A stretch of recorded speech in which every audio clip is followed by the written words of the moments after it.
todos muito bem-vindos ao Samaritando, um podcast conduzido pelas Samaritanas, um projeto da Grande Loja Maçônica do Estado do Ceará. Aqui abrimos espaço para o diálogo, valorizamos histórias e compartilhamos conhecimento que fortalece a caminhada. Um ambiente de escuta, aprendizado e conexão. Então acomode-se e venha com a gente. Estamos apenas começando. E hoje nós vamos falar sobre um tema muito importante, que é o autismo.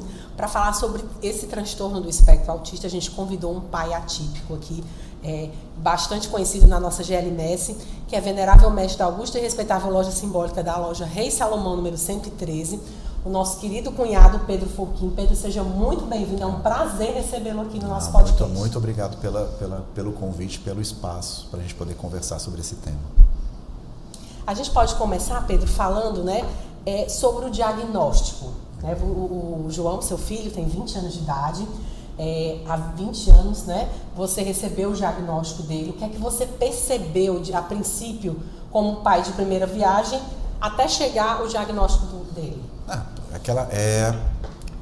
São muitas coisas, que a gente vai passando, especialmente na idade. Eu tinha 24 anos quando o João nasceu, Então, sim, por mais que eu tivesse já ajudado a cuidar de outras crianças, mas irmãos e tudo, mas quando é o nosso filho, a gente às vezes fica um pouco releva algumas coisas, não nota outras.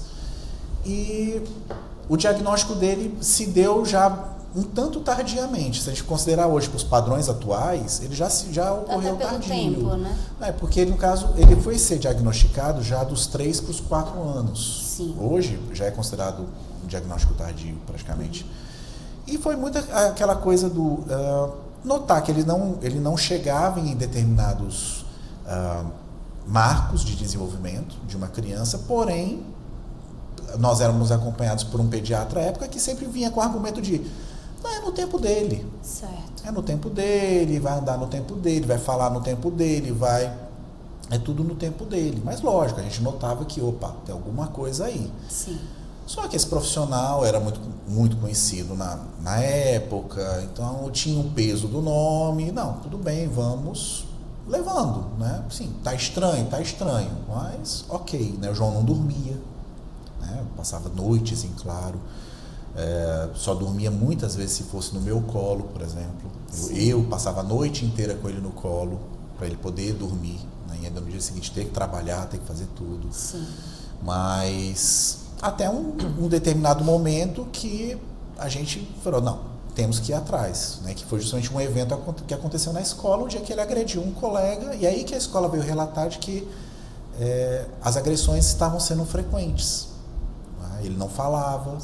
Na verdade, ele falava, mas ele falava assim, palavras pontuais. Sim. Ele aprendeu a falar primeiro as marcas de carro. Depois é que ele foi falar papai e mamãe. Então ele falava Volkswagen, Fiat, tudo. Tudo mais difícil, Tudo mais difícil. Mas papai e mamãe? Não. Demorou. E qual foi o sentimento? A partir desse diagnóstico fechado, ou mesmo até chegar ao diagnóstico, qual foi o sentimento desse embate do filho idealizado para o filho real, das dificuldades que você já estava enfrentando? A gente foi tendo esse período de, digamos, lidando com vários sentimentos, Eu acho que o que a gente chama do luto mesmo, ele começou, eu acho que eu não vou dizer nem que ele começou, porque a gente já vinha processando há tanto tempo tudo isso, que quando a gente recebeu a hipótese diagnóstica, que depois foi confirmada pelo médico, porque foi feita toda uma avaliação por uma equipe multi, um psicólogo, fono, TO, fizeram toda uma avaliação por um mês. Sim. E aí vieram com a hipótese diagnóstica. Seu filho se enquadra no autismo. Se você já escutou falar de autismo, eu tinha até então, mesmo sendo professor, não desconhecia o autismo propriamente dito. Mesmo tendo na faculdade disciplinas que eram para ter explicado. A minha esposa já... Não, eu sei o que é, porque ela na época já tinha feito faculdade de fisioterapia, ela não chegou a se formar, mas, eu escutei falar, pronto, o João se encaixa nisso, nesse perfil. Só que o diagnóstico ele tem que ser confirmado por um médico. Então a gente foi ao neuro, a uma neuro na época, e ela confirmou, falou, não, realmente tem coerência o que elas estão dizendo com o que eu avaliei aqui ao longo das consultas, Não foi uma consulta, no caso com ela, já foram pelo menos 2 ou 3. Porque tem também, assim, tem toda uma bateria de outros exames que você precisa descartar outras questões fisiológicas, uma formação no cérebro, alguma questão que não. Isso aqui é a causa, não é autismo, né? Alguma outra questão fisiológica. Mas não, saudável, nada nos exames. A única coisa que o exame apresentou foi uma epilepsia, que até hoje ele é acompanhado, faz tratamento, que é uma das comorbidades que a gente chama, né, que podem existir. Então, no caso dele, ele tem epilepsia, de difícil controle.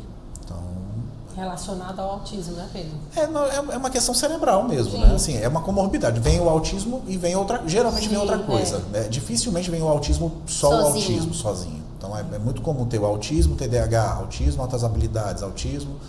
Né? E, no caso dele, veio a epilepsia, que aí já é uma questão neurológica. Quando você falou da questão que a Alessandra perguntou sobre o luto, né?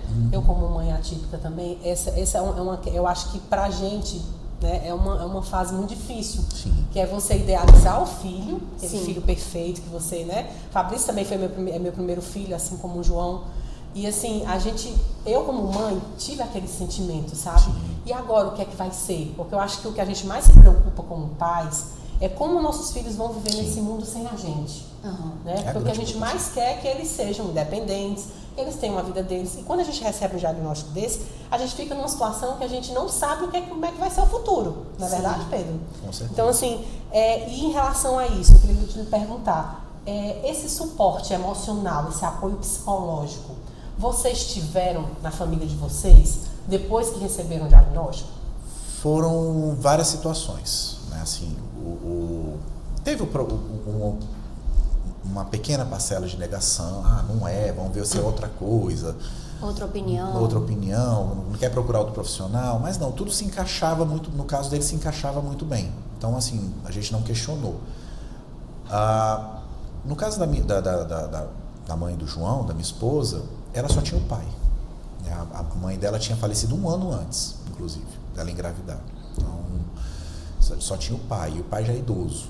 Então, a gente morava com ele, já tinha que cuidar dele, vamos dizer assim, apesar de na época ele ainda ser muito ativo, mas ele tinha que cuidar dele. Aí agora veio uma criança e uma criança que precisa de todo um cuidado. Sim. E grande suporte que eu tive foi na minha família, meus pais, né, meus irmãos, que vieram dar esse apoio, assim, apoio logístico, apoio, né, tem que pegar, levar para terapia, né, eles deram esse suporte durante, e dão até hoje, esse grande suporte. Mas assim, teve um apoio psicológico? Não, assim, não teve, assim, de um profissional, né? Assim, vamos fazer terapia, vamos como lidar com isso. Não, a gente foi aprendendo na marra, ali, no dia a dia. E aliás, sobre isso, como é que é a logística, o dia a dia de vocês para equilibrar a terapia, as necessidades do dia a dia do João com a vida de vocês também, a maçonaria, os trabalhos, como que vocês fazem? Eu brinco muito quando me perguntam isso. Pedro, como é que você dá conta de tanta coisa? Né? É a pergunta que eu mais escuto. Como é que você dá conta de tanta coisa? E eu falo, olha, uma hora a gente aprende a dançar na tempestade. Você aprende a lidar com o caos. Porque por mais que a gente saiba que para os autistas, né, para nós autistas, a gente tem que ter uma rotina estabelecida e tudo, qualquer mudança já gera uma questão. O mundo por si só ele é um mundo caótico, assim, a gente não tem controle sobre tudo. Então acontece que a gente vai se virando como dá.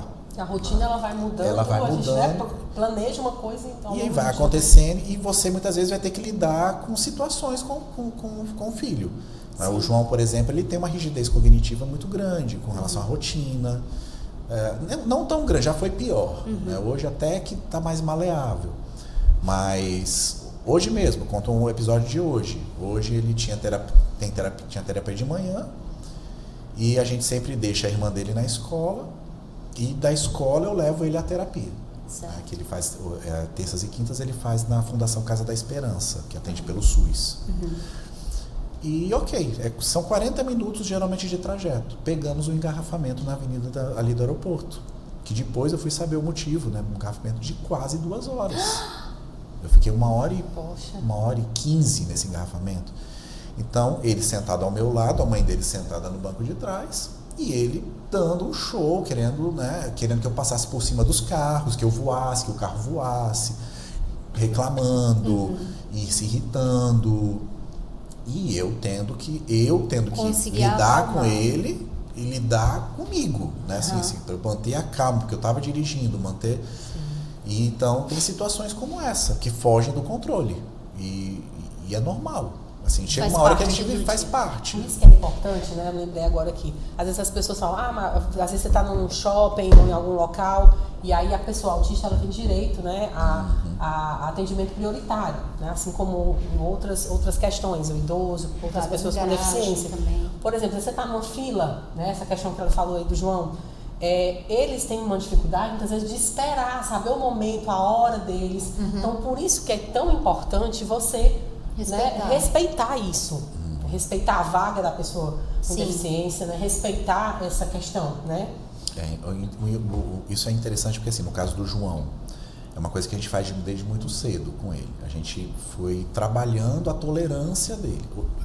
É baixíssima, mas bem melhor do que já foi. Com certeza. Então, quando ele está muito legal, tranquilo, não é? A gente pega uma fila, eu faço ele pegar a fila. Certo. Não, vamos ficar aqui na fila.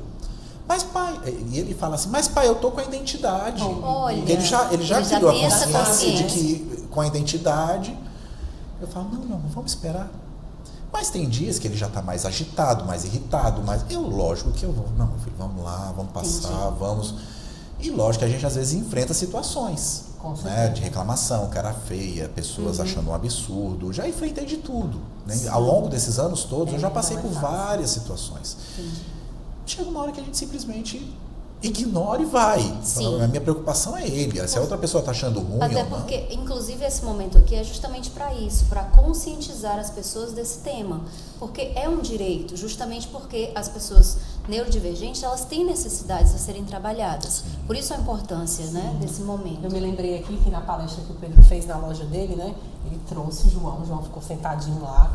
E ele ficou super comportado, de boa, não foi assistindo o pai ali falar. E a gente sabe que não é fácil, né? Porque muitas vezes, por exemplo, pra gente ficar num local muito tempo sentado, às vezes, né, você fica ali e tal, disperso. E ele ficou numa boa. Então, assim, não é fácil. A gente sabe que não é fácil. Mas eu acho que esse treinamento que vocês fazem com eles ajuda muito, porque o Fabrício, por exemplo, ele vem e é super tolerante, né? Porque você treinou. É aquela coisa, eu acho que você tem que incluir, né? Principalmente você tem que colocar a criança, o adulto, o jovem, no universo, no viver o mundo deles, né? Aprender que aquilo ali vai ter um momento que vai ter que esperar, vai ter um momento que ele vai poder acelerar, como o Pedro bem falou, né? Usar quando você percebe que seu filho não está em muitas condições de esperar, aí você usa, né, a necessidade, né, que ele tem até a questão da vaga, por exemplo, né, que foi um grande debate quando veio a lei, né, colocando o autismo como deficiência, certo. Ou seja, passamos a ter direito à vaga de pessoas com deficientes, né, que até hoje você vê por aí para deficiente físico, não, para pessoas com deficiência. Isso. E aí também, Pedro, o credencial não ajuda, né, porque muitas vezes na vaga está desenhado uma cadeira de rodas. Além de estar escrito deficiente físico. E que o símbolo já mudou. Né? O símbolo hoje mudou. E mesmo assim fica dessa forma. As pessoas, às vezes eu vou descer com o Fabrício, por exemplo, o pessoal olha assim, meio com o olho torto. Porque está esperando a ignorância, a pessoa ainda não sabe que aquela vaga é para diversos tipos de deficiência, não só a física, né? Tanto que quando saiu, pouco depois de sair a lei, eu participei de um curso na Assembleia Legislativa, a convite, né, da fundação que ele era atendido à época, para eu poder fazer o curso e depois multiplicar nessa fundação. Certo. Eu era meio que assessor da presidência dessa fundação da época, que ele fazia o atendimento, que é o projeto diferente. E existia um debate, porque era um curso voltado para entidades de pessoas com deficiência e tinham todos os nichos, né? Cadeirantes, todos estavam lá. E teve um momento que gerou-se um debate, porque alguns não aceitavam o fato do autista passar a ter direito a usar a vaga. E aí houve toda uma conversa, uma tentativa de conscientização, inclusive a professora à época, ela, mãe atípica também, um rapaz autista, maravilhosa, e ela explicou, ela falou, olha, você não imagina o que é muitas vezes a gente ter que lidar com um filho, uma criança, ou até um jovem, né? Sim. Quando ele se desorganiza, quando ele entra em crise e você tem que sair logo do shopping, e se você estacionar muito longe da saída, como é que você muitas vezes vai levá-lo em crise até o carro? Não é? E quando você consegue uma vaga para a pessoa deficiente próxima a uma saída, fica mais fácil. Claro. Você já chega no carro e já vai embora. Então, assim, a gente teve que explicar situações que a gente passa e já passou, para talvez eles entenderem de que, olha, a gente não está roubando o direito de vocês. A gente está querendo usufruir de um direito por conta de situações que podem existir. Necessidades especiais. Por conta dos nossos filhos. Sim. E uma delas é essa. É muito difícil, às vezes, eu já passei várias situações com o João nesse sentido, assim, dele ter uma crise num local público. Sim. E eu tenho que, de algum jeito, tirá-lo daquele local, porque, enfim, existe todo um risco envolvido, porque as crises, elas variam muito de pessoa para pessoa. Não é? No caso da do João, a crise dele é uma crise heteroagressiva, ou seja, ele se torna agressivo com outras pessoas. Então, ele pode agredir outras pessoas, ele pode... Então, assim, quando ele entra nesse estado de crise, e dentro do que a gente chama normalmente, que seria o chamado meltdown, né, que ele realmente tem aquele colapso, ele entra num estado de inconsciência, ou seja, ele age sem consciência. Eu sei. Então ele entra no modo automático. Eu brinco muito quando eu falo com os terapeutas dele que ele entra no modo Tasmania. Né? Ele vai. Sim. O que tiver pela frente, ele vai. Quem tiver pela frente, ele vai. Então, tirar ele de um shopping, de um supermercado, se eu não conseguir estacionar numa vaga dessa, fica mais difícil. Lógico, eu nunca precisei usar medidas mais... como usar força, né, assim, uma contenção física em local público. Sim. Pelo menos isso não. Na conversa sempre conseguiu. Né? Ou na conversa, ou vai tentando desviar o foco para ele voltar, né? Voltar ali pro local, né? A consciência voltar e aí a gente ir trabalhando. Mas sim, já passei por diversas situações. Diante dessa realidade que você vive, de todos os desafios que a gente está vendo aqui, a Invelhice também vivencia, existe uma divulgação de que algumas pessoas estariam tentando se beneficiar com o laudo de autista para ter direito a uma vaga, para ter direito a um desconto no carro. Você acha que isso existe? Você acha que é uma banalização? É contra a campanha que vocês precisam de conscientização? Olha, eu acho que assim, isso isso é possível estar acontecendo? Isso é um tema muito delicado, porque assim, a gente sempre pergunta assim, qual é o benefício de você usar uma identidade como essa? Sim. Né? Que eu estou usando a minha, que eu também sou diagnosticado tardiamente. Qual é o benefício, no final das contas? Porque a gente enfrenta uma série de obstáculos, preconceito. Isso. Mas você vai ter direito a usar uma vaga. Geralmente eu procuro usar a vaga, por exemplo, mesmo eu tendo direito e a minha credencial do carro sendo no meu nome, não no nome do João, eu uso quando eu acho necessário. Sim. Né? Geralmente eu dou, digamos assim, eu dou a prioridade a outros. Que esteja precisando naquele momento. Então eu tenho essa condição. Quando eu estou com o João, não, eu faço questão. Claro. Mas lógico que eventualmente eu acabo usando. Ok, uma credencial, o que isso é de benefício no final das contas? Só porque eu vou ter uma vaga ali meio que me esperando, isso quando respeitam, porque a maioria das vezes a gente vê pessoas que não têm credencial, simplesmente vão lá e param, e ok. E quando você vai reclamar, é capaz dela achar ruim que você está chamando a atenção dela. Sim. Isso é benefício? Você sempre se estressar com isso? Vai ter desconto, imposto para comprar carro. Depende. Não é todo mundo que consegue. Não é? Por exemplo, se eu entrar com o meu laudo como autista suporte nível 1, dificilmente eu vou conseguir. Por quê? Porque as minhas limitações não são tão severas, vamos dizer assim, quanto a do meu filho. Sim. Eu posso tentar pelo do meu filho, que é suporte nível entre o 2 e o 3. Entendi. Mas eu, como nível 1, dificilmente eu consigo. Porque quando eles leem o meu laudo, eles falam, não, você não tem tantos prejuízos que justifiquem. Como, por exemplo, eu tentei a isenção do IPVA. Eu não consegui, foi negado. Foi mesmo, usando o meu nome. O meu laudo, meu tudo foi negado. E a justificativa do auditor foi justamente essa. Não consta no seu laudo limitações significativas que justifiquem conforme lei estadual. Ele cita a lei, que realmente a lei estadual... Então, para concurso público, por exemplo, concurso seria o mesmo. público é questionado, muitas Sim. vezes, vários... Na imprensa você vê várias bancas de concurso, por exemplo, que... Negando.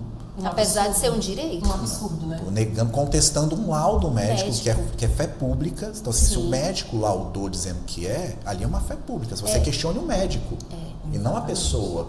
Inclusive, recentemente, teve um julgado no STJ em que a ministra dizia assim, o plano de saúde queria reduzir a quantidade de sessões de um autista, e ele disse, gente, ela falou, eu sou juíza, que era uma ministra, se um médico me diz que precisa de 40 sessões, por que eu vou dizer que é 20? Então, assim, que esse pensamento se propague, né? Exato. Porque é um técnico. E exatamente, quando a gente fala muito dessa benefício, qual benefício? Pois é. Então, assim, para nível 1, é muito difícil. 2 e 3, como são mais característicos, assim, até visivelmente, né? Você nota alguns comportamentos, algumas questões, é um pouco mais fácil, mas ainda assim é uma luta tão grande. Por exemplo, até hoje existem coisas do João que eu nunca fui atrás, porque quando eu vi o tamanho da jornada que ia ser, eu falei, eu tô muito cansado. Sim. Como, por Já exemplo, é tanto desafio no dia a dia que... Como, por exemplo, a questão da educação dele. O João não teve uma inclusão educacional adequada. Eu queria falar exatamente muito sobre essa questão da inclusão. Se fala muito hoje, né, no termo inclusão, incluir. Mas você incluir de fato uma pessoa com deficiência, neurodivergente, é difícil você incluir, né? Existe muita questão hoje que a gente combate muito a questão do capacitismo, né? Por conta de um laudo, você definir que aquela pessoa não é capaz daquilo ou daquilo outro. O que é que você acha sobre isso, Pedro? Olha, eu já passei por tanta coisa na questão da inclusão, né? Eu tinha, lá no início, eu tinha uma visão romântica, vou dizer assim, né? De que eu como educador, à época, professor de escola, ver o meu filho sendo, né, incluído em uma escola, e a realidade veio nua e crua na minha cara, assim, de que não vai acontecer, não é tão fácil, né? O João, ele foi recusado em escolas até antes mesmo de sair a lei obrigando, que já era obrigado, na verdade, né? Já era obrigado, a lei já previa que não podia ocorrer recusa de matrícula, mas mesmo assim as escolas recusavam, de vaga sumir na minha frente, de eu chegar lá, olhar a escola, escolas assim, de nome da cidade, de nome, conhecidas, de eu chegar lá com o João e ver a escola, falar com os coordenadores, falar não sei o quê, e o João brincando, e o João, né, lá, e aí, ótimo, aí chegarem com todos os formulários, e aí, paizinho, vamos fazer a matrícula? Eu falei, pois é, mas tem um detalhe, eu chegar com o laudo, ele é autista. Na mesma hora os formulários voltam. Sumiram, né? Não, a gente não tem condição de recebê-lo, porque o senhor tem que ver que é uma sala com vários alunos e não tem quem fique só com ele. Isso antes de ser obrigado a ter um apoio. Sim. A vaga sumia. A vaga sumia. Instantaneamente. Ou, como teve um caso de que realmente ele foi convidado a se retirar da escola. Né? Ele ficou 1 mês na escola. Em uma escola que eu dei aula. E quando a escola aceita, às vezes a escola quer ou que o pai ou a mãe contrate uma pessoa para ficar com a criança, com a adulta, ou então que o pai e a mãe seja o próprio, né, o apoio da criança ali, que na verdade a lei diz que a escola tem que dar esse suporte, seja tanto a escola pública como a escola privada. É uma série de questões. A questão da prova adaptada também, das tarefas adaptadas. Hoje em dia a gente não tem ainda, na maioria dos casos, um conteúdo adaptado para as crianças neurodivergentes. O conteúdo da escola do meu filho, por exemplo, o livro dele não tem adaptação nenhuma. Na prova, é que ele faz uma prova adaptada, com letras maiúsculas e tal, com questões, enunciados menores, né, com o mesmo conteúdo de forma diferente. Mas isso também é outro grande desafio. Agora, né? Sobre a inclusão, uma coisa me preocupa para vocês que vivem isso na prática. A lei diz que tem que incluir, que tem que receber, mas a gente sabe que na prática é um professor para todos os alunos. E muitos vão ter necessidades especiais, são atípicos, neurodivergentes. Isso é bom? Porque na prática a gente sabe que esse apoio não existe. Então, na verdade, uma criança que demanda um acompanhamento mais cuidadoso acaba que fica negligenciado, não seria isso? O que eu vou falar aqui é muito polêmico, tá? Que é a minha visão como pai de experiência. E como professor também. E eu conheço de longuíssima data, por exemplo, o diretor responsável dentro do MEC pela parte de inclusão. Conheço. Sim. Ele é daqui, é de Fortaleza, né? Tá à frente. Conversei com ele várias vezes, ele me chamou, à época que ele era presidente de uma das associações que é a Abraça, me chamou várias vezes para entrar, só que eu tenho um certo trauma de associações ligadas à causa, porque eu tive algumas experiências não muito legais.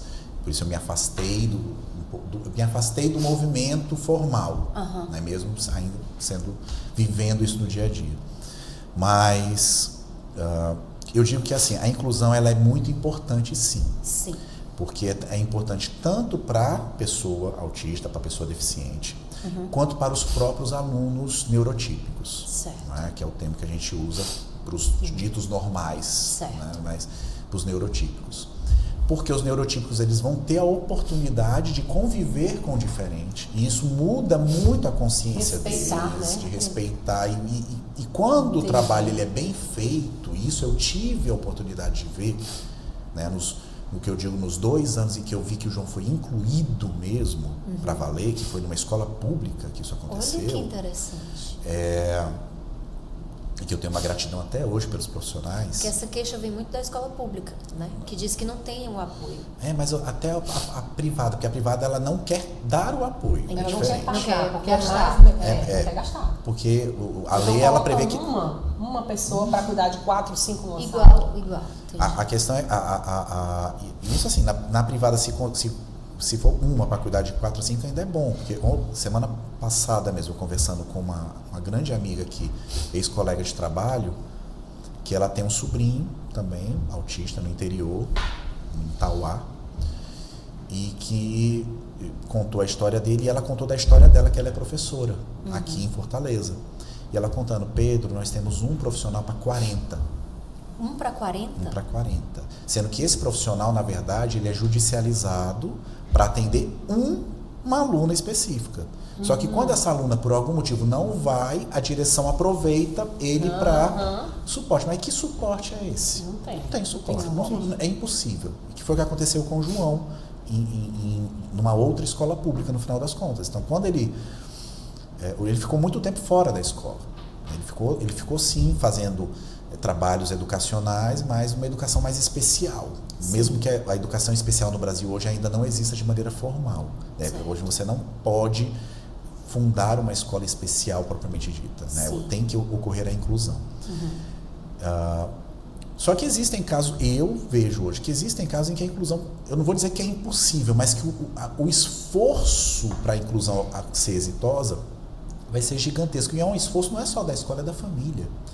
É um desgaste enorme. Eu mesmo, muitas vezes, tomei decisões sozinho mesmo. Assim, a minha esposa, à época, ela falava: o que você decidir, está decidido. Né? Que, enfim, a parte educacional ela deixava comigo, por ser professor, né, ter a formação. Lá a gente divide muito assim. A parte de saúde é com ela, porque ela é farmacêutica. A parte educacional é comigo, que eu sou professor. Então a gente meio que divide nesse ponto. E chegou um ponto que eu falei: olha, eu vou tirar ele da escola. Ela chegou falou: tudo a bem, tira aí. Ele ficou um bom tempo fora da escola, fazendo todo um acompanhamento fora. Sim. Né? Outras atividades, outras metodologias, que hoje é inclusive um dos locais que ele ainda é atendido hoje. Né? Já adulto, mas ele começou com 11 aninhos. 11 não. Foi em 2011, ele tinha 6 aninhos. Está com 20, então assim, já é muito tempo que ele está lá. Que ela estava na palestra, né? A Clara, que foi quem inclusive deu um depoimento lá a meu respeito. Então é a pessoa que eu digo que, fora família, é que mais conhece o João, mais conhece os detalhes dele. Então, graças a ela, a gente conseguiu algumas coisas, né? E nessa escola pública, a escola abraçou o João.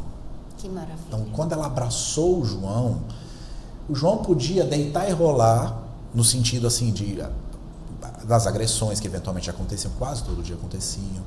E a escola só me chamava quando era uma coisa muito grave. Sim. Ou quando estava impossível de controlar. Enquanto dava para manejar, eles manejavam. E o João tem um carinho enorme até hoje pela escola, pelos profissionais. É muito bonito. Em compensação, teve escola conhecida aqui, onde ele foi, que ele passou um ano, em que a própria profissional de psicologia da escola passou um ano lutando contra. De que o João não tinha condições de ficar na escola, de que o João, não, por conta das crises que ele tinha, das agressões, que eventualmente que o apoio que eles botaram na sala com ele ficou traumatizada por conta dele. Uma série de questões, e ela jogava contra.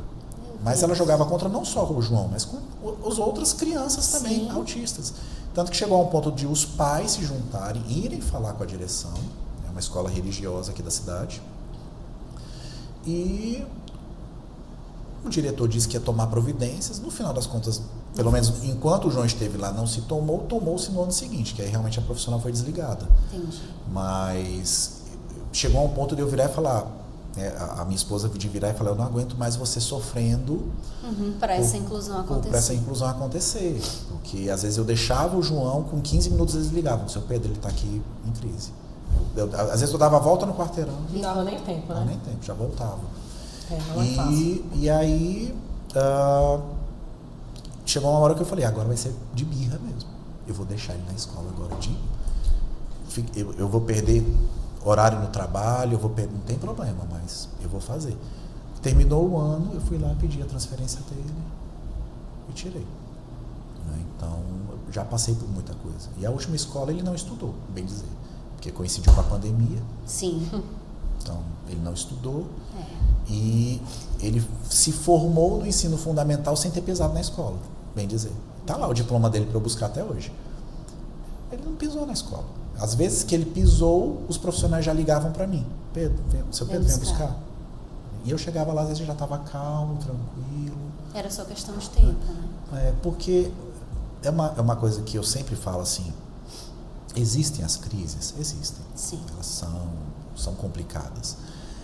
Mas a gente também não pode negar que existe uma pessoa ali com capacidade intelectual, mesmo que limitada, e que aprende a lidar com mecanismos, né, é duro eu falar isso do meu filho, mas até de manipulação. Né? Se um bebê aprende a manipular, né, todo mundo a perto, meu filho, eu digo que um dos psicólogos que passou pela nossa vida virou para ele e falou, olha, o João bota qualquer um no bolso facinho. Porque ele estuda a pessoa. Então ele sabe. Ele sabe até onde ele pode ir, né? Ele pode até onde ele cutucar. Se ele chegasse aqui e falava, eu quero provocar a Evelise para o meu pai poder ir embora logo. Sim. Ele ia, ele ia testando. Aí quando ele descobrisse o ponto, que de repente ele nota que ela ficou incomodada, pronto, é agora. Acabou. E é o que ele faz com todo mundo que passa. Ele vai testando. Então, é difícil, às vezes, para um profissional que não está ali no dia a dia mesmo, identificar essa nuance. Sim. E às vezes eu chegava lá e falava, olha, ele não teve crise. Mas que é isso? Ele falou, não, ele fez isso porque ele sabia que vocês iam ligar para mim. Para eu voltar. E aí, diante de todos esses desafios, quais foram as maiores adaptações que você teve que fazer na sua vida pessoal e profissional? A grande primeira adaptação que eu fiz foi abrir mão de um concurso público. Eu era professor concursado do Estado, né? E eu vi que a minha esposa não estava dando conta, né? E a gente estava com a Ana pequenininha. E a minha Ana esposa, é irmã do João. A Ana é irmã do João, ela tinha um aninho, quer dizer, um para 2 aninhos. E ela não estava dando conta, além de todas as outras questões, né, que envolviam, até emocionais e tudo. E eu me vi numa situação de que, assim, o que é que eu faço? Né? Eu estou vendo que o meu filho precisa do meu suporte mais intenso. Né? Eu preciso que a minha esposa também se desenvolva, porque até então a gente dependia muito da ajuda dos parentes, né, o pai dela e tudo. Só que assim, o pai dela é muito idoso. E quando ele falecesse, eu precisava que ela fosse economicamente ativa também. O que a gente vai fazer? Eu falei, volta a estudar, vá fazer faculdade e eu seguro a onda. Ah, mas como é que você vai fazer isso? Fui lá, na época eu dava aula na Pacatuba, fui na CRED e pedi a minha exoneração. E aí fui trabalhar na empresa da família. Com eles, pelo menos, eu tinha... se adaptar. Essa questão que você falou do trabalho é muito complicado também, né? Porque, geralmente, na maioria dos casos, a gente vê que a mãe se sacrifica, deixa de trabalhar ou muda completamente a sua vida para poder dar o suporte para o filho, né? Também passei por isso no trabalho, as pessoas não entenderem que eu tinha que sair naquele dia todo determinado horário para levar o Fabrício para terapia, para acompanhar, né? Porque a gente, muitas vezes, você só sabe quando você está passando a situação também. Não é fácil, né, Pedro? E assim, no seu caso, né, a gente queria ressaltar aqui, porque eu acho que é muito bacana, você é um grande exemplo de pai, né? Eu me conheço de muito tempo aqui da grande loja, e você é um grande exemplo de pai, porque tem muitos pais que não participam efetivamente da vida dos filhos. E uma criança, uma pessoa típica mesmo, né? Ser pai, ser mãe é muito difícil. Quando você é escolhido, acho que é uma missão que Deus nos dá, de ser pai atípico ou mãe atípica, é uma missão assim que eu costumo dizer que é uma missão celestial. Deus não dá aquilo que a gente não pode suportar, né? Então, assim, é uma missão muito bonita, né? Eu acho muito bacana essa dedicação que você tem pelo seu filho, que sirva de exemplo para tantos outros pais, que se realmente se dediquem, não deixem só com a mãe a responsabilidade de educar, né? De estar participando da terapia. É muito bom quando você vê, Alexandra, um pai realmente presente, né? Como a gente sabe que é o caso do Pedro, né? Isso também faz toda a diferença na vida do João, né? Na qualidade de vida dele, com certeza. Eu sempre falo que assim,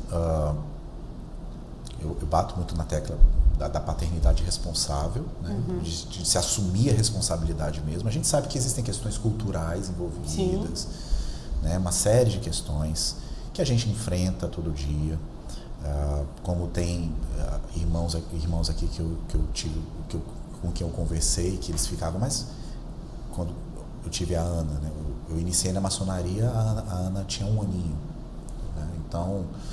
Já tinha passado por já tinha, e aí eles, mas você troca a fralda da sua filha? Eu falei, já troquei a fralda da minha filha, qual é o problema? Eu nunca troquei a fralda da minha filha.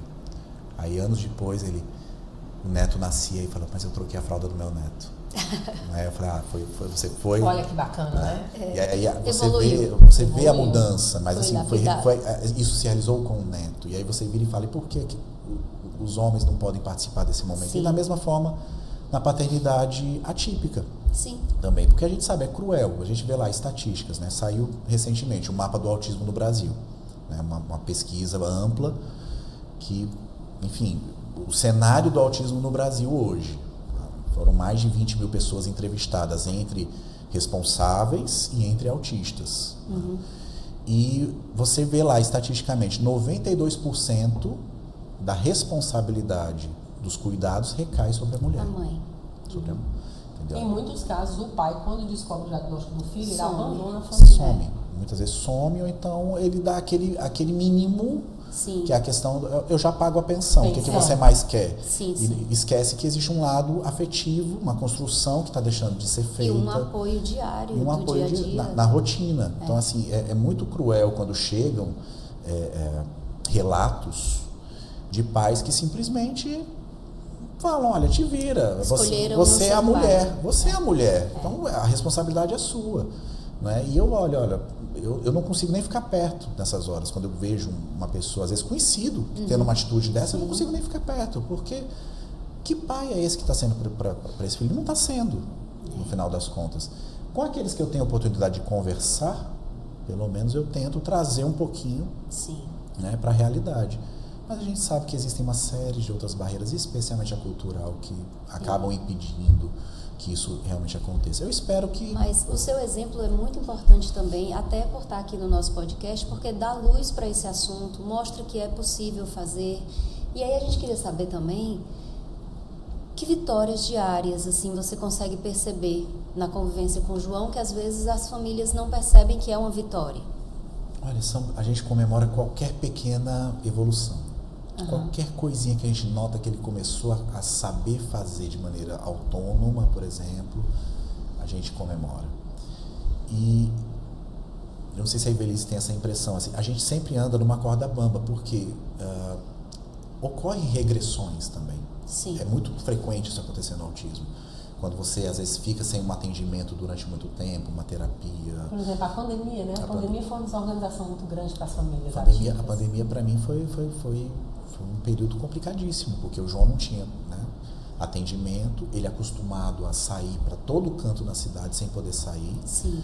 Não é? E sem os atendimentos de maneira adequada, sendo feitos remoto e que para eles às vezes não é funciona da difícil mesma funcionar. Eu não conheci ninguém que falava com o meu funcionou, que foi uma beleza. Não conheci até hoje. Não tem, realmente. E aí ele tinha crises todo dia. E todo dia eu tinha que lidar com crises agressivas dele, às vezes de ter que segurar, de me trancar com ele dentro de um quarto para ele não sair agredindo todo mundo. E a mãe dele trabalhou, porque ela trabalhou na pandemia. Ela foi de linha de frente da pandemia, então existia também toda uma preocupação nossa dela trazer o vírus para dentro de casa. Então foi um momento muito delicado, né? Eu falo que na pandemia foi onde eu ganhei uma costela quebrada, no final das contas, por conta de uma crise dele. Ele quebrou um dente também no meio de uma crise. Então assim, foi um caos nesse período. Entendi. Mas ele regrediu muito, e aí depois a gente foi tendo que reconstruir muita coisa. Então, assim, é lógico, quando eu vejo que o João, ele consegue hoje ir para um ambiente como aquele dia na loja e ficar...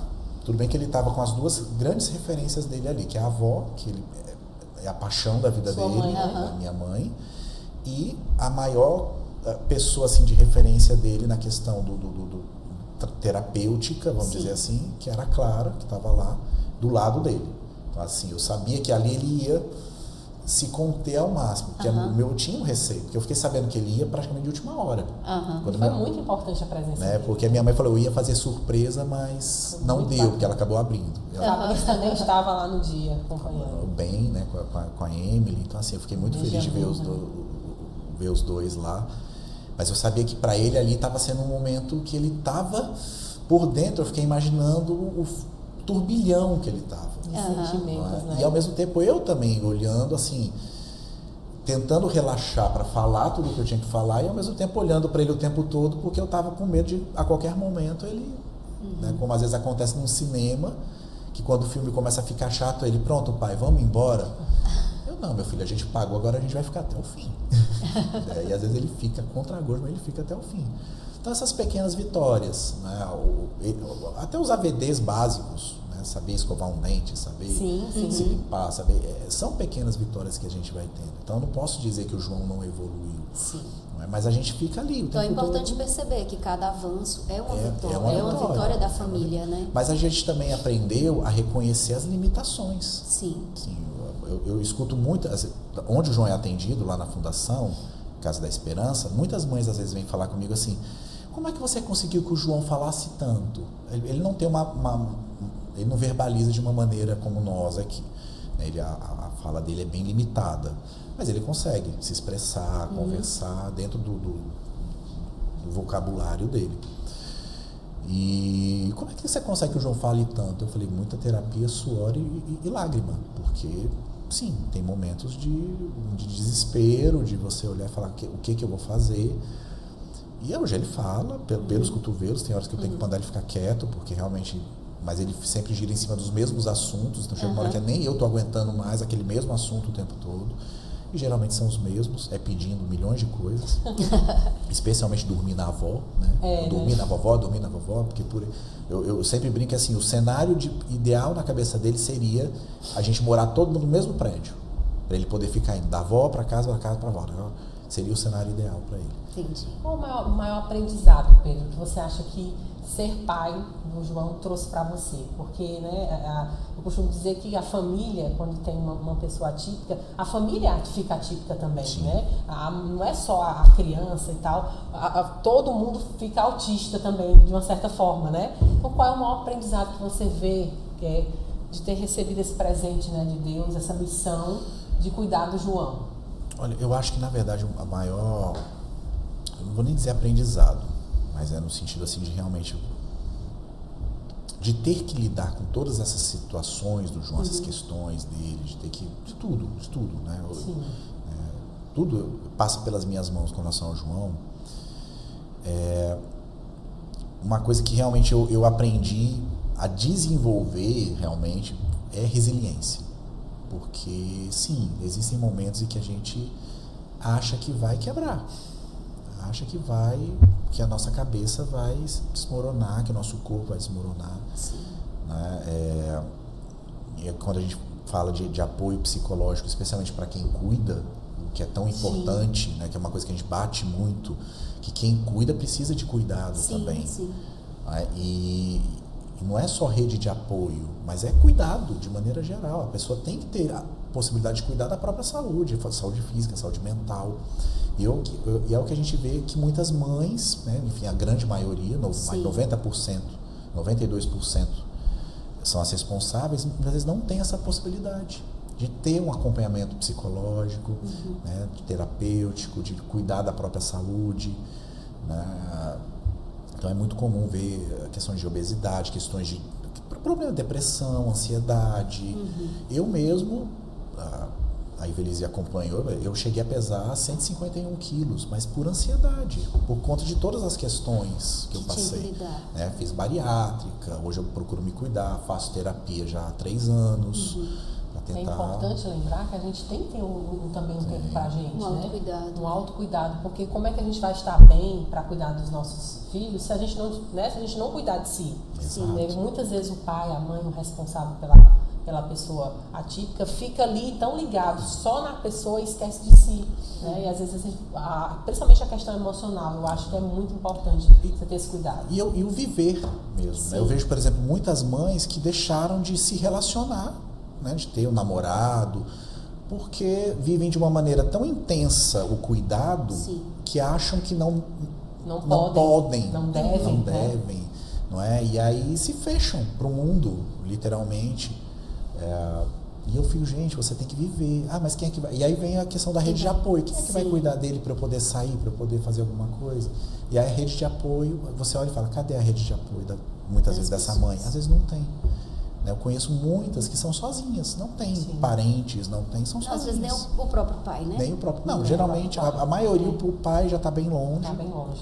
Pedro, e diante disso que você acabou de falar, o que a sociedade, as instituições podem fazer para verdadeiramente serem apoio, serem aliados para os pais e mães atípicos? Olha, eu acho que a primeira grande coisa, a gente há tantos anos, desde que eu escutei a palavra autismo pela primeira vez, que foi no diagnóstico do João, que aí eu comecei a me envolver nos movimentos, ir para caminhada, até se autodescobriu, né?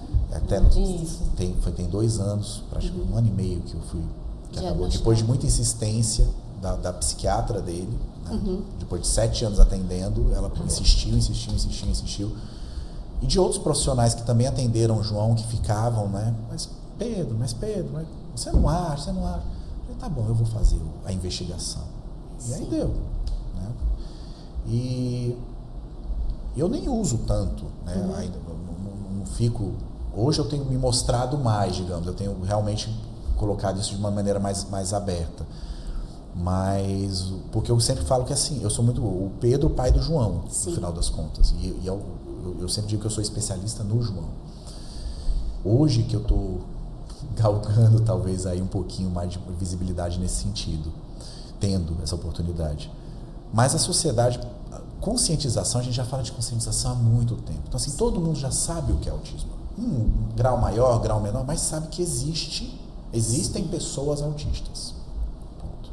Que existem pessoas que usam um cordãozinho no pescoço para sinalizarem que são autistas. Então isso já é de conhecimento comum. O que está faltando é vontade real mesmo, é a minha sensação. É a vontade real de incluir de maneira... Se colocar no lugar do outro. Né? Não vou dizer nem se colocar, mas é no sentido de olhar realmente para uma mãe que está passando por uma série de questões e falar, como é que eu posso ajudar essa mãe de alguma maneira? Como é que eu posso aliviar essa carga, muitas vezes, dessa mãe? Sim. Às vezes são pequenas ações que você tem, né? Pequenos gestos que você tem, que já naquele momento você tira uma carga dessa pessoa. As empresas, por exemplo, na palestra eu falo, né, das empresas se conscientizarem também de que elas têm funcionários que estão dentro do espectro, que muitas vezes não se revelam com medo. Sim. Medo e que infelizmente acontece muito. De quando o funcionário aparece lá com o cordão e entrega o laudo no RH falando, né, fui laudado, sou pessoa, passa pouco tempo ele é demitido por qualquer outra razão. Nunca vão dizer que é por conta daquilo. Eu passei perseguição no trabalho porque eu solicitei a redução de carga horária por ser mãe atípica e ter, como eu tenho direito, né, para levar o meu filho, acompanhar meu filho às terapias, eu fui perseguida por isso.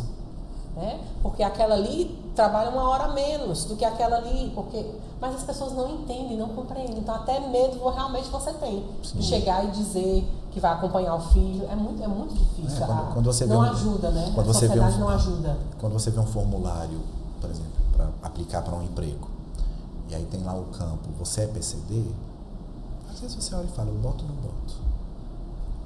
Sim. Você fica na dúvida, Sim. boto ou não boto? Que hoje eu tenho um diagnóstico. Então, você fica naquela... Hoje eu trabalho na empresa da minha família, do meu pai, meio período, eu tenho a minha empresa também. Então, eu fico, né, eu também, como consultor, eu presto serviços para várias empresas. Para eu ter justamente essa flexibilidade de horário. Essa possibilidade. Sim. Mas se eu precisar procurar um emprego formal hoje, é uma coisa que bate. Assim, será que eu revelo? Uhum. Porque muitas empresas não estão preparadas. Sim. Essa semana mesmo eu conversando com um representante de uma ONG internacional, né, com sede na Espanha.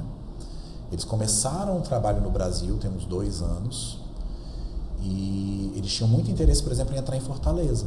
Uhum. Né, e vieram, a gente se conheceu num evento de RH em São Paulo, conversei muito com eles, e aí eu conversei essa semana com eles falando, olha, eu vou dar uma palestra, eu vou participar de um evento e eu queria saber como é que tá, não é? Como é que tá aí a adesão. E ele veio com as informações assim, Pedro, a gente desistiu do Nordeste, estamos só no Sudeste, porque as empresas do Nordeste não querem se adequar para receber, porque eles fazem o quê? Qual é o trabalho que eles fazem? Eles pegam pessoas autistas, dão toda a capacitação na área de tecnologia, então formam programadores, um trabalho maravilhoso. Fazem isso no mundo todo. Preparam essas pessoas e depois inserem essas pessoas nas empresas. E fazem todo o acompanhamento, a preparação da empresa, a adequação, eles fazem tudo, tudo, para incluir essas pessoas. Eles falaram, olha, os empresários do Nordeste não querem. Eles tiveram uma boa experiência em Recife. Sim. Tiveram uma boa experiência em Recife. Mas não foi suficiente para justificar a permanência. É lamentável, né? E aí agora estão só no Sudeste. E a outra coisa... Significa que o nível de conscientização da gente ainda está muito longe do necessário. De vontade mesmo, porque vontade. Quando você fala para pessoa autista, a pessoa vai imaginar o quê? Alguém que tem problema, que é incapaz. É o capacitismo, né? Que é uma pessoa você incapaz. Rotula a pessoa pelo diagnóstico. É o carimbo, né? O velho carimbo. Ela é incapaz, não vai realizar o trabalho direito, e muito pelo contrário. Mas muito pelo contrário. Né? Então, assim...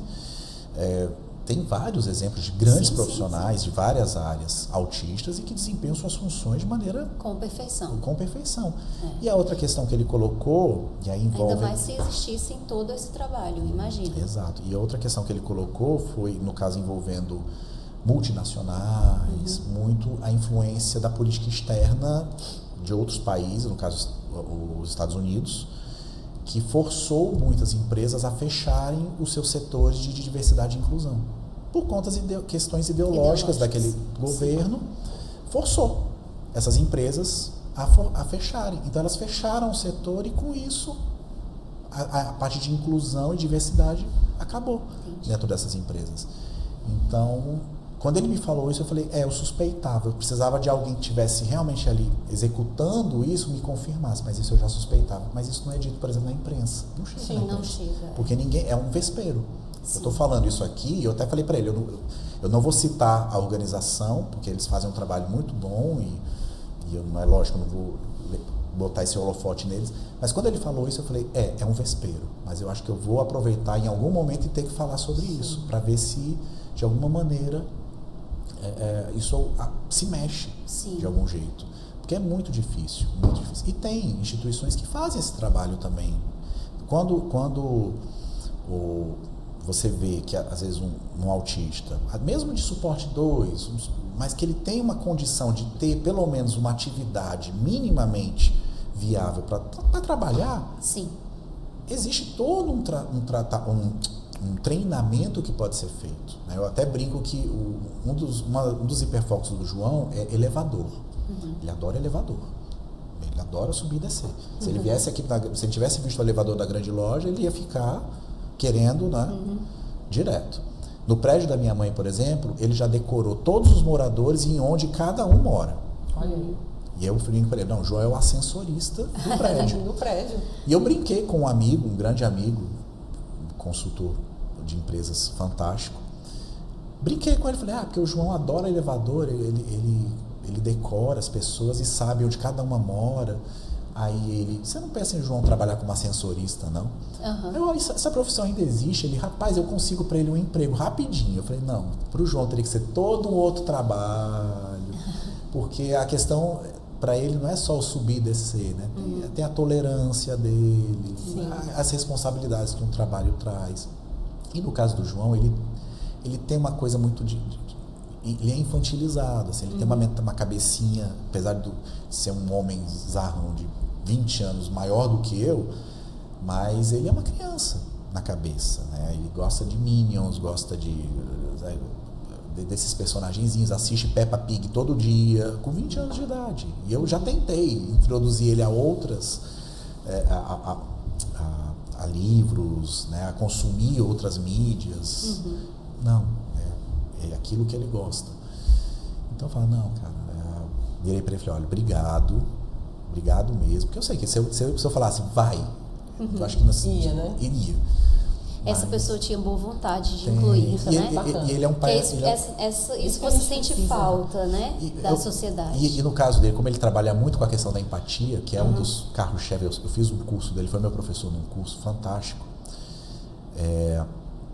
Ele tem uma filha, que é uma pessoa com deficiência, né, auditiva. Então, assim, existiu também ali uma identificação de que, assim, olha, eu não tenho um filho autista, mas eu entendo os desafios, de alguma maneira. Diários, né? Então, é bem delicado. Mas acho que seria realmente essa vontade, a força. O que está faltando é força de vontade. Para executar o que está sendo tão propagado. Exatamente. Não é isso? E olha, Ale, que bate-papo esse, viu, Júlio? Não foi? Muito bom, muito informativo, acho que para todo mundo que assistiu, né? Ter oportunidade também de pensar um pouco no lado inclusivo, né? De ajudar um pai e uma mãe Além de trazer atípica. luz, faz um apelo, que é justamente, vamos colocar em prática tudo isso que está sendo colocado, vamos respeitar os direitos, desde a vaga de deficiência até os outros direitos que todos têm, né?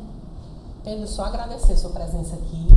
Dizer que foi muito engrandecedor recebê-lo aqui, falar um pouco da sua experiência como pai e também hoje como autista, né? É muito importante a gente estar sempre falando nesse assunto, não só no mês de abril, que é o mês que a gente sabe que é o mês considerado de conscientização do autismo, mas todos os dias do ano, né? Sim. O autista ele não existe só em abril. E a outra coisa que eu venho batendo muito, o autista ele não deixa de ser autista quando fica adulto, que é outra questão. Sim. Então, eu acho que a gente botar em prática realmente e lembrar que esse autista ele envelhece. Sim. Né? Não vai ficar só na adolescência, ele envelhece, vai virar um adulto, vai virar um idoso e que muitas vezes vai precisar que a sociedade abrace essa pessoa, não só a família, núcleo familiar, mas a sociedade abrace essa pessoa até o último dia dela nesse mundo. Que o olhar mude, né? Que tire esse olhar de preconceito para um olhar de acolhimento, na verdade. É um ser humano. É um ser humano. Que está aqui, nosso irmão também, né? Com certeza. Muito obrigada, Pedro. Você ajudou demais a propagar a conscientização. Muito obrigada pela disponibilidade. Está aqui no Samaritano conosco. Obrigada, Feliz. Muito obrigada também, Alessandra. Muito obrigada, Pedro, pela participação. Eu que agradeço. E obrigada a vocês que estão nos assistindo também. E até o próximo Samaritano.